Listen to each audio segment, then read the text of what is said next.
கிறிஸ்து இயேசுவில் அன்பிற்கினிய சகோதர சகோதரிகளை, இன்று திருமுழுக்கு யோவானுடைய பிறப்பு பெருவிழாவை கொண்டாடுகின்றோம்.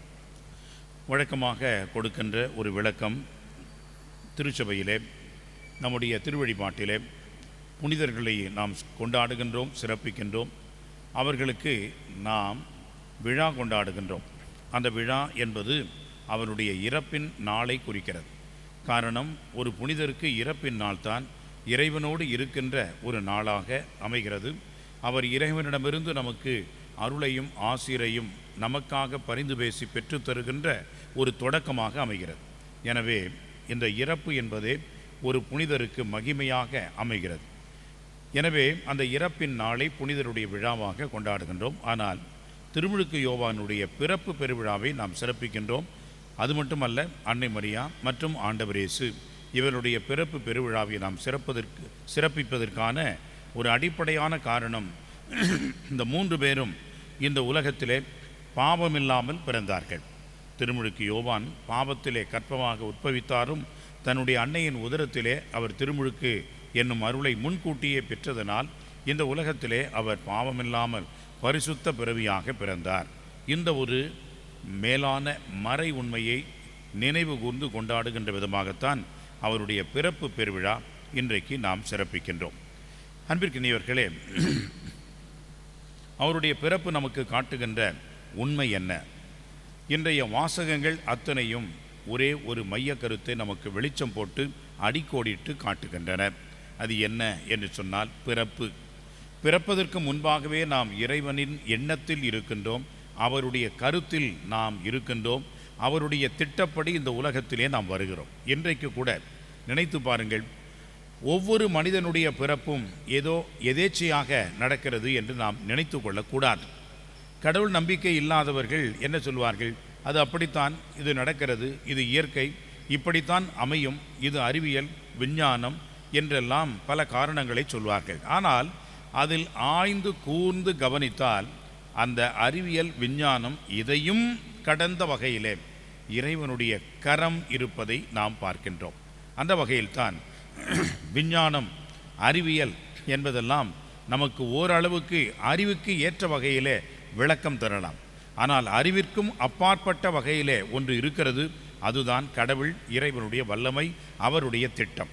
அந்த வகையிலே தான் அன்புக்குரியவர்களே, திருமுழுக்கு யோவானுடைய பிறப்பையும் நாம் புரிந்து கொள்ள வேண்டும். இந்த திருமுழுக்கு யோவானுடைய பிறப்பு அவருடைய பெற்றோர்கள் எலிசபெத்து சக்கரையாவாக தேர்ந்து கொண்டது அல்ல. பல நேரங்களில் நாம் நினைக்கின்றோம், கணவன் மனைவியாக வாழ்ந்துவதனால் குழந்தைகள் பிறக்கின்றார்கள் என்று. உண்மைத்தான். ஆனால் அது மனிதன் என்ற முறையிலோடு நிறுத்தி கொள்ள வேண்டும். ஆனால் கடவுள் கருணை கூறவில்லை என்று சொன்னால் எந்த ஒரு மனிதனும் இந்த உலகத்திலே வர முடியாது. எனவே இந்த எலிசபெத்து சக்கரையா எத்தனை ஆண்டுகளாக முதிர்ந்த வயது வந்துவிட்டது, அவர்களுக்கு குழந்தையே இல்லை. அப்படி என்றால் எந்த ஒரு மனிதனும் தாமாக விரும்பி இதுதான் என்னுடைய குழந்தை, இப்படித்தான் இருக்க வேண்டும் என்று வேண்டி பெற்றுக்கொள்வது இல்லை. எனவே தான் அன்புக்குரியவர்களே, அவர்களுக்கு கடவுளே ஒரு மகனை கொடுக்கின்றார். அந்த மகன் பெயர் யோவான் என்று எழுதப்பட்டு இருக்கிறது. ஏனென்றால் கடவுள் அவர்களுக்கு இரக்கம் காட்டினார். கடவுள், காட் இஸ் கிரேஷியஸ், இன்றுதான் அந்த பேரனுடைய விளக்கமாக இருக்கிறது.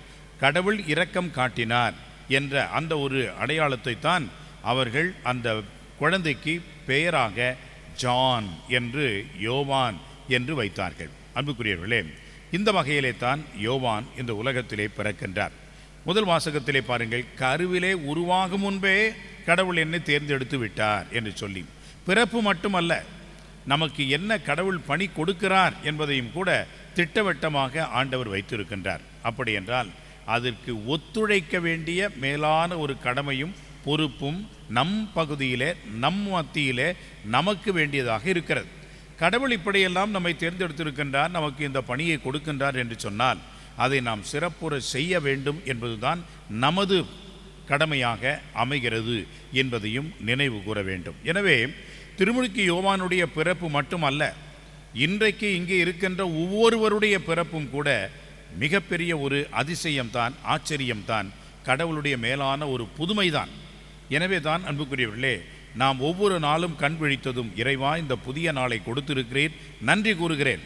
என்னுடைய வாழ்நாளில் ஒரு நாளை நீர் கூட்டுகின்றேன், உம்மை போற்றுகிறேன் இந்த நாளில் நான் என்ன செய்ய வேண்டும் என்பதை எனக்கு தெளிவுபடுத்தி அதை நான் சிறப்பாக செய்ய வேண்டுகின்றேன் என்று இந்த 3 கருத்துக்களையும் ஒவ்வொரு நாளும் படுக்கையிலிருந்து எழுந்தவுடன் நீங்கள் ஜெபித்தீர்கள் என்று சொன்னால் அதுதான் இறை திருவலத்தை நாம் தெளிந்து தேர்ந்து அதை செய்வது என்பதாகும். எனவே அன்புக்குரியவர்களே, திருமுழுக்கு யோவானை தேர்ந்து கொண்டு இந்த உலகத்திற்கு அனுப்பிய ஆண்டவர் இயேசு தான் இறைமகன்.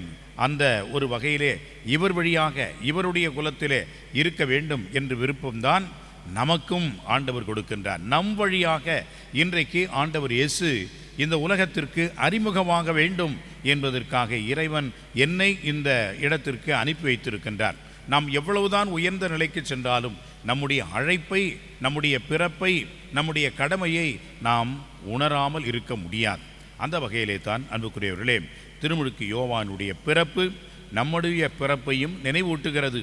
அதிசயமாக நாம் இந்த உலகத்திற்கு வந்திருக்கின்றோம், ஆண்டவருடைய பிரதிநிதியாக நாம் வந்திருக்கின்றோம், இறைவனை பற்றி எடுத்துரைக்கின்ற சாட்சியாக நாம் இருக்கின்றோம் என்பதை நாம் உணர்ந்து இறைவனுக்கு ஏற்றவர்களாக வாழ்கின்ற அருள் வேண்டுவோம். ஆமென்.